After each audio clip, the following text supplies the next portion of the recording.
Hello friends, welcome to channel CASA bank का। दोस्तों, JIB के सर्विस चैनल में आप सभी का फिर से स्वागत है। जैसा कि दोस्तों कल एएफएमबी का पेपर है, accounting finance and management banking का। तो दोस्तों उसमें जो अकाउंटिंग एंड फाइनेंस मैनेजमेंट में आपको एक क्वेश्चन जो एक आ सकता है, वो आईबीएफ की साइट से ही मैं डायरेक्ट आपको बता रहा हूँ। वो क्वेश्चन ये हो सकता है कि related to DEAF account. DEAF account का एक तो फुल फॉर्म आप याद रखिएगा। डेफ का है depositor education and awareness fund, जो होते हैं डेफ फंड के नाम से फेमस है। और इसमें एक नया सर्कुलर आरबीआई ने जारी किया था। उसमें ये कहा है कि जो इस पर्टिकुलर फंड में अनक्लेम्ड अमाउंट रहेगा, that should be under schedule 12 contingent liabilities.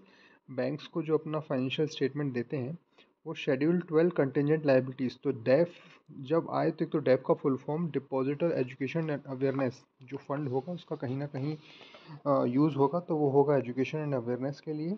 और उसको शेड्यूल 12 कंटिजेंट लाइबिलिटी में रखा जाएगा। तो ये चीज़ आपको याद रखना है दोस्तों। और एक चीज़ और इसमें जो अगर आप याद रखें तो वो अच्छा रहेगा, वो है कि जो सेकंड पॉइंट देख रहे होंगे आप स्क्रीन पे, कि to ensure the consistency in the presentation of financial statement, it is advise that all cooperative bank shall present all unclaimed liabilities. All unclaimed liabilities that is again कि कोई व्यक्ति है, अकाउंट खुलाया और अकाउंट खुलाने के बाद भूल गया, उसमें जो पैसा है वो 10 साल बाद डेफ फंड में चला जाता है। So the amount due has been transferred to the debt fund under contingent liabilities others, that is for the cooperative banks। तो contingent liabilities वर्ड याद रखना है। डेफ फंड का क्वेश्चन को जाता है तो contingent liability शेड्यूल 12 याद रखना है। कोऑपरेटिव बैंक में भी सेम रहेगा, ये याद रखना है। Further all bank shall specify the disclosure in the notes to accounts to the financial statements that balances of the amount transferred to the debt fund are included in the schedule 12 contingent liabilities others item for which the bank is contingent liable or contingent liabilities। मतलब it will be the liability for the bank but it will be the contingent liability for the bank।